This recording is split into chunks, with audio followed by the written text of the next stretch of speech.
There's something undeniably gripping about a woman who rises from the depths of rejection and walks into a mansion not to ask for acceptance, but to redefine her value from within. Picture this: a massive estate nestled on a cliff overlooking the ocean, lined with luxury cars and glass walls, reflecting the sunrise inside two billionaire twins, once curled their noses at the scent of a poor woman's cooking. But now they wait at the window watching for her to arrive. Not with disdain, but with joy and hope. That's the power of transformation. And this is where Valerie's second chapter truly begins. Valerie no longer carries the weight of poverty on her shoulders. She walks into the Nuosu mansion with dignity, shaped by every hard moment that tried to break her. The same woman who once had her meals tossed aside now holds a key to the very home that once rejected her. Not because she begged, but because she proved her worth through love, consistency, and quiet power. Daniel Nuosu, the billionaire widower, who once saw her only as an outsider, now sees her as the heart of his home. His admiration didn't come from pity. It came from watching how she treated his children, how she soothed their tantrums, taught them kindness, and cooked meals that brought warmth back to their cold, sterile home. You see, sometimes people don't need luxury. They need love wrapped in simple gestures, and Valerie gave them that in abundance. The twins Ava and Aiden, once guarded and skeptical, began to call her their friend. And that change wasn't instant. It was earned through bedtime stories and scraped knees, and days when she chose to stay even when her own life offered no guarantees. Now let's pause and consider something deeper. Many people underestimate the impact of nurturing roles in our society. There are countless real-life Valeries who work as nannies, housekeepers, or caretakers and end up healing the very families that once overlooked them, like the story of Louise Brown, a nanny in the UK, who over 3 decades became the emotional backbone of the family she worked for, raising 3 generations. And when the matriarch of the family passed, it was Louise who gave the eulogy, not because she was paid to, but because she was family, and Valerie's story echoes that truth. She wasn't hired to be family, but she became it through acts of quiet grace. Daniel initially saw her as someone to manage the children, maybe cook a few meals. What he didn't realize was that she would slowly begin healing something in him too. After losing his wife, Daniel had built emotional walls as high as his penthouse views. He buried himself in work, distracted by deals and disconnected from warmth. Valerie's presence disrupted that rhythm, not with grand speeches, but with tea placed quietly on his desk, a gentle reminder to take breaks, or her laughter echoing through the kitchen, drawing him out of isolation one evening. Something changed entirely. It wasn't a planned moment or a grand confession. It was a simple night after the twins had gone to bed. Daniel and Valerie found themselves in the kitchen cleaning up. She reached for a bowl, and their hands touched, and for a moment everything stilled. And then it happened. A kiss, brief, hesitant, and full of questions. Valerie pulled away, immediately eyes wide, heart racing, and said, "I'm sorry, I can't." Daniel wanted to speak but didn't press. Instead, he gave her space, and that silence spoke volumes, because respect often sounds like stillness. The days that followed were delicate, filled with uncertainty, but also filled with the kind of emotional tension that meant something real was growing. Daniel finally approached her in the garden, his words careful but clear.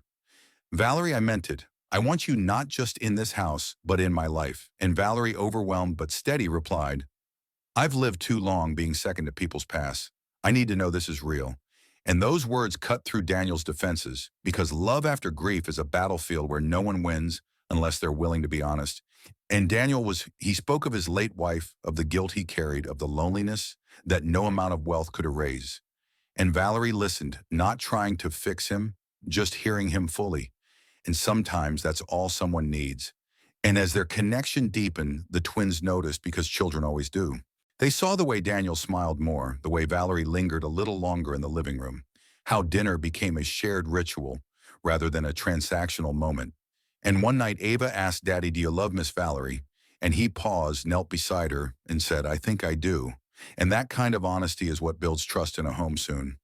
Daniel and Valerie decided to date not in secret but in simplicity. They didn't rush into declarations or grand vacations. They built their bond the same way Valerie had built trust with the twins.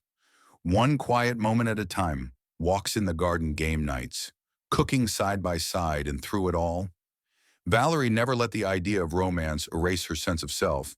She remained grounded, clear that love should feel like home, not performance.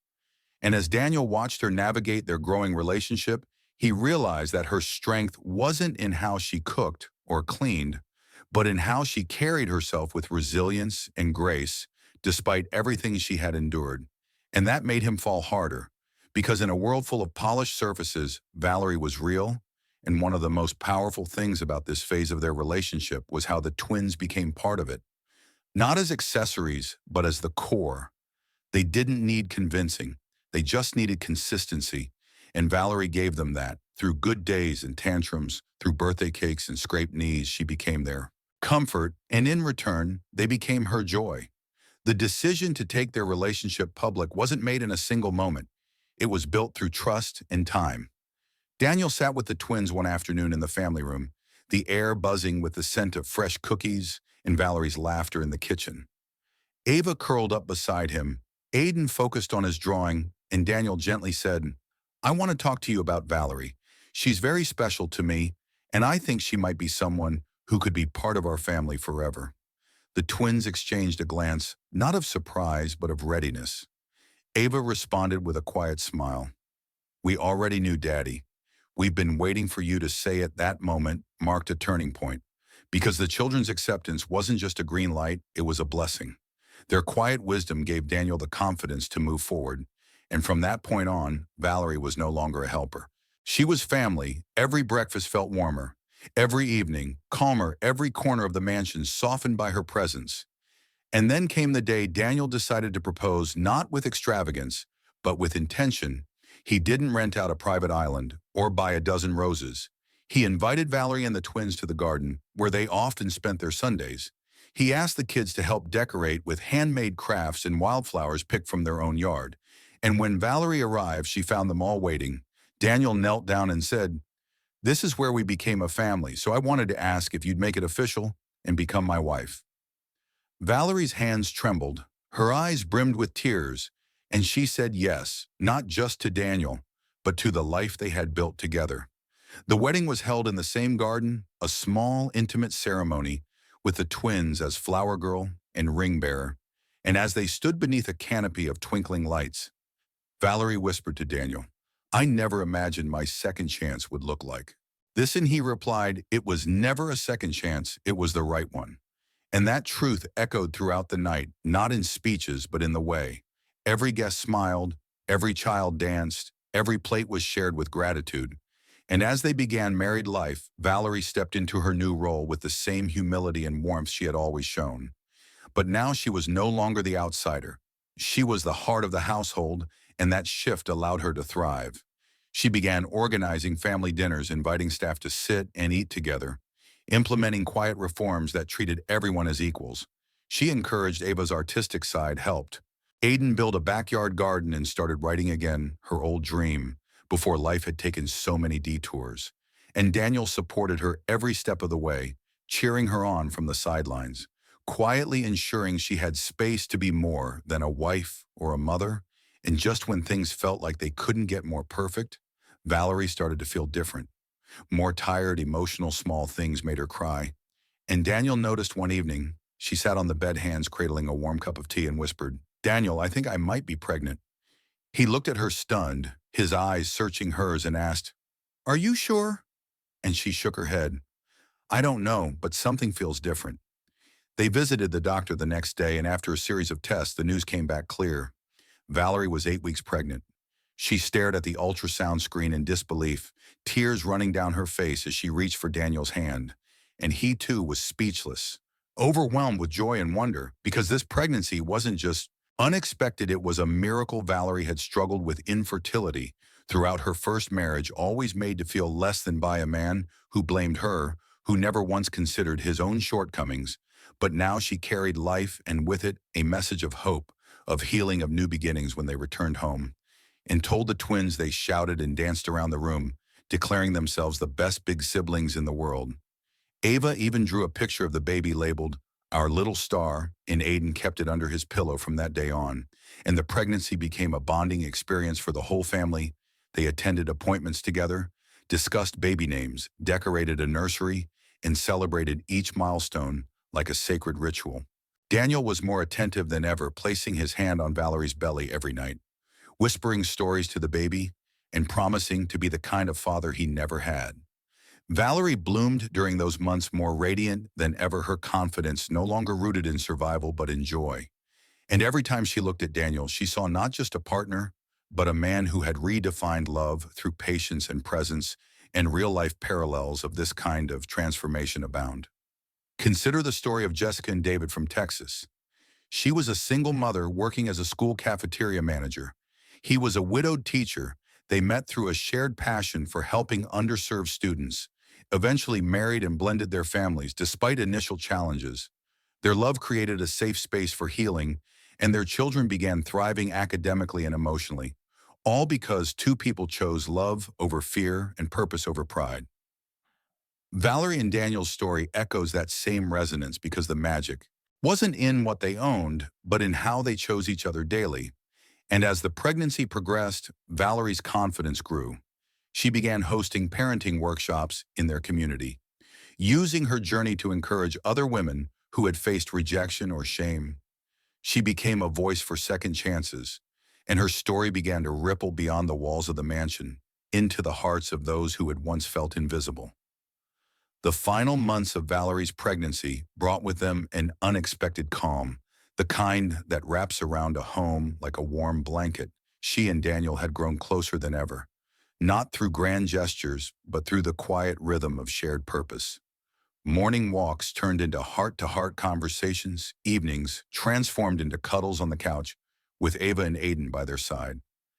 Every moment carried a layer of gratitude because they had all known what it felt like to live without this peace. Valerie found joy in the smallest things, painting the nursery, reading baby books with the twins, baking with Ava, who now called her mommy without hesitation. And as her belly grew, so did her sense of completeness. This was more than motherhood. It was a rebirth of her spirit, and Daniel watched her with a quiet reverence one evening. As they folded tiny baby clothes, he said, "I never thought I'd get another chance at this, but watching you makes me feel like I was waiting for the right person all along." And Valerie smiled, placing a hand over his. "That's the thing about healing," she said. "It often comes disguised as ordinary days. And in those days they flourished, they laughed, they planned, they rested, and above all they loved." And then on a crisp Sunday morning, with the sun rising gently over the horizon, Valerie felt the first signs of labor, calm but certain. She told Daniel, "It's time," and he didn't panic. He smiled, held her hand, and said, "Then let's meet our miracle." They arrived at the hospital surrounded by staff who knew their story, who greeted Valerie like royalty, not because of fame or wealth, but because of the respect she had earned through kindness and grace. Labor was long and exhausting, but when that newborn cry finally echoed through the room, Valerie wept, and Daniel did too. Their daughter was here, wrapped in pink and wonder, and the name they gave her was Grace, not just for her presence, but for what she symbolized. In the first time Ava and Aiden held their baby sister, their eyes filled with tears, Aiden whispered, "I'm going to protect her forever," and Ava gently stroked the baby's head, saying, "You're the best gift ever." And in that moment, the bond of this blended family was sealed, not through blood, but through belief, belief in love, belief in second chances, belief that family is something we choose and nurture every single day. They brought Grace home to a nursery filled with hand-sewn blankets, soft lullabies, and the scent of lavender, her crib placed beside the window, where the sun always found its way through, and every morning Valerie would sit by that window feeding her, rocking her and whispering stories of resilience, stories she had once lived and now passed on like a gentle legacy. And while the world outside moved fast, their home became a sanctuary of slowness, where bedtime stories replaced scrolling, where Sunday meals were sacred, and where laughter echoed more often than silence. And yet no journey is without interruption. One afternoon, as Valerie sat reading to the twins, the doorbell rang. Standing outside was someone from a past chapter Valerie thought she had closed. It was Martin's, her ex-husband, the man who had once made her feel like she wasn't enough. He looked older, thinner, his eyes lined with regret. Valerie stood tall, the baby monitor in her hand, as she stepped outside to speak. He started with an apology, one that came too late. "I heard you're married," he said, "and that you have a child again. I didn't come to make trouble. I just needed to say I'm sorry." Valerie listened calmly, not out of interest but closure.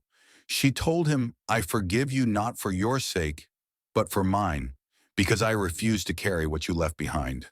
And those words weren't bitter, they were freeing. And when Martins asked if he could ever talk to her again, she replied, "I have a new life, one that doesn't include the past." And as she turned back toward the house, she saw Daniel watching from the porch. Baby Grace cradled in his arms, and in that moment she knew she had everything she needed inside that home. Was love that healed children, that adored her, and a man who never made her feel like she had to earn her place. Daniel walked down the steps and placed a hand on her back. "You okay?" he asked, and she nodded. "He's gone. And so is everything that ever made me feel small." Daniel looked at her with a smile that held no pride, only peace. "Then let's not waste another minute on what's behind us." And they walked back inside, leaving the past where it belonged. And that's something we can all take to heart. Forgiveness doesn't always mean reconciliation. Sometimes it means acknowledging the pain, releasing it, and choosing joy anyway. Valerie didn't rise because she had to. She rose because she realized she could. And her story reminds us that worth isn't given by others. It's something we reclaim from within. Like the story of Mary Thompson, a woman who left an abusive marriage with nothing but her children and the clothes on her back. She built a life from scratch, started a catering business, and eventually became one of the most celebrated chefs in her city. When asked about her journey, she said, "I didn't rebuild for revenge. I rebuilt for peace." And Valerie's story mirrors that same beautiful arc. It's not about what she lost. It's about what she gained in the absence of shame. She found strength in the face of rejection. She found love. And in the silence of starting over, she heard her own voice for the first time. And now that voice echoes through every corner of a mansion that was once cold and distant, but is now filled with warmth and purpose because of her. In the months following Grace's arrival, the mansion no longer felt like a fortress of silence. It became a breathing, living space filled with music, laughter, and the occasional cries of a newborn. Every hallway echoed with the sounds of a family growing stronger, not just in number but in heart. And Valerie, now moving through life with a calm confidence, nurtured each moment with intention. She continued writing a memoir, not for profit, but for healing, a collection of thoughts, letters and stories addressed to her daughters and to herself as a way to remember how far she had come.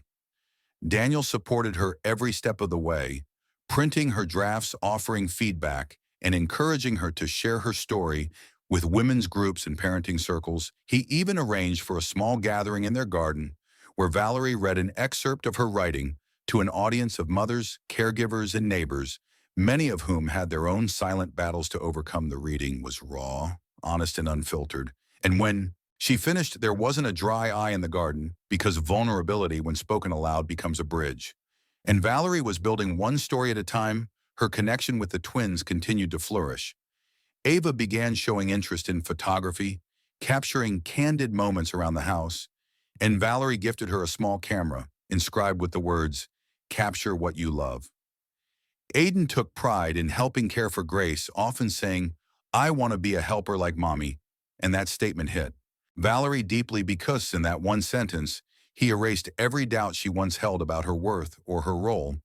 And Daniel, ever the quiet anchor, continued being the kind of partner who didn't just provide, but participated. He changed diapers, stayed up during colic-filled nights, and helped Valerie manage her speaking requests and parenting workshops.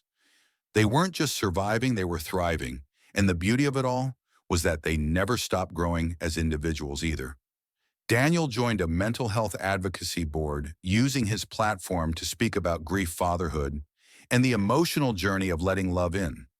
Again, he shared how Valerie taught him that healing isn't linear and that strength often looks like surrender. He told audiences, "It was never about finding someone to replace the love I lost. It was about finding someone who could hold space for all of it, the joy, the pain, the memories, and the hope." And as he opened up, more men approached him, saying they too had struggled to balance success with emotion, and that his honesty gave them permission to do the same. And that ripple effect created something bigger than just one couple's story. It became a movement rooted in authenticity and connection. Meanwhile, Valerie expanded her parenting initiative into a nonprofit called Hearth and Hope, offering support circles for single mothers, low-income families, and caregivers. She used her experience as both a nanny and a mother to provide not just advice but empathy, and it worked because she had lived it. Her story wasn't theory, it was truth wrapped in resilience. One of the mothers who attended her support group later wrote, "Valerie reminded me that I wasn't broken, I was just buried. Sometimes all we need is someone to help us dig." And in that sentence, the impact of Valerie's journey became crystal clear.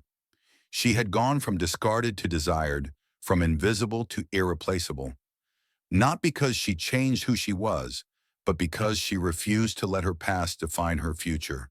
And through it all, Grace continued to grow surrounded by a village of love, nurtured by parents who had learned to lead with heart and siblings who adored her beyond measure. And as the seasons changed, the family created rituals. Saturday morning pancakes with everyone in the kitchen, flour on noses and laughter in the air. Evening walks where they took turns telling stories from their day, movie nights, that turned into dance parties and holiday celebrations that welcomed staff, friends, and neighbors, making the mansion a true community hub. Not just a monument to wealth, but a testimony to warmth and love. And during one Christmas celebration, Valerie stood by the fireplace holding Grace, while Ava and Aiden passed out homemade ornaments. Daniel raised a toast not to his fortune, but to his family, saying, "Here's to the moments that money can't buy, and to the woman who gave them to me." Valerie, you saved more than this home. You saved me, and the room erupted into applause, not because of the glamour, but because of the truth. Everyone saw themselves in Valerie, and the strength it takes to start again, in the courage to love after being broken, in the grace of forgiving without forgetting. And as the new year rolled in, Valerie made a vow to herself she would never again question her worth. She would keep showing up, keep giving, keep growing, not for approval, but because it's who she is and who she was always meant to be. And if you're watching this wondering if your own journey could ever lead to joy, let Valerie's story be your proof that love after loss is possible, that healing after heartache is real, and that sometimes the greatest things in life come not when we chase them, but when we choose to live in our truth. In the years that followed, Valerie's journey continued to inspire not just her family, but an entire network of people who had followed her story. The nonprofit Hearth and Hope grew into a national initiative with chapters in multiple cities, each one echoing the values she built her new life on: compassion, dignity, and courage. She began speaking at conferences, writing for parenting publications, and mentoring other women who felt like they had nowhere else to turn. And every time she stood in front of a crowd, whether it was a group of 5 mothers or 500 professionals, she reminded them that you are not what happened to you. You are what you choose to become. And that message carried weight because she had lived every word of it back at home. Life continued to evolve. Grace started preschool, bringing home crayon drawings and stories about new friends, while Ava's photography won awards and Aiden began building inventions with Daniel in the garage. The house was no longer just a home. It was a living, breathing legacy of second chances. Daniel, too, continued his advocacy, often appearing on panels and podcasts, sharing his experience as a widowed father who found love again. He talked about grief without shame, about the strength it takes to move forward, and how Valerie taught him that love doesn't erase the past. It just creates space for the future. And one day, a documentary filmmaker reached out wanting to tell their story, not as a fairy tale, but as a roadmap for resilience. The family agreed, and the filming began, capturing the ordinary beauty of their days: pancake mornings, storytelling nights, Valerie's community work, Daniel's quiet leadership, and the children's dreams unfolding naturally. And when the documentary premiered, it touched hearts across the country. Because it wasn't flashy, it was real, and realness is rare these days. It showed how a woman once dismissed as just a cook became the anchor of a family, the leader of a movement, and the light in a home once dimmed by loss. And during the final scene of the documentary, Valerie was filmed sitting alone in the garden where it all began. She looked into the camera and said, "I used to think survival was the goal. Now I know it's just the beginning. Healing, growing, loving, that's where the real story begins." And the camera panned up, capturing the garden, the house, the laughter in the background, and the life she built one choice at a time. And after the film aired, Valerie received hundreds of letters, some from women in shelters, others from teenage girls who felt unseen, even one from a former employer who admitted, "I didn't value you back then, and I see now how wrong I was." And while she didn't need their praise, it reminded her that change isn't just personal, it's generational, and that's where her focus turned. She began developing a curriculum called Grace in Motion, a school-based program designed to teach children about empathy, self-worth, and emotional resilience. She believed if kids learned these lessons early, fewer adults would feel as lost as she once did. Daniel joined the effort, helping with funding and logistics, and the twins volunteered too, using their talents to design logos, record voiceovers, and even speak at school visits. The family became more than a unit. They became a mission.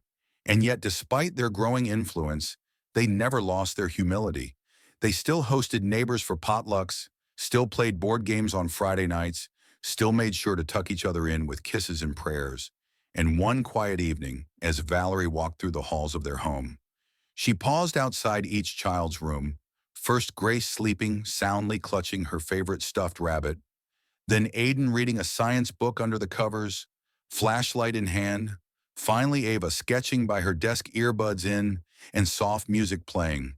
And in that moment, Valerie felt a wave of peace wash over her.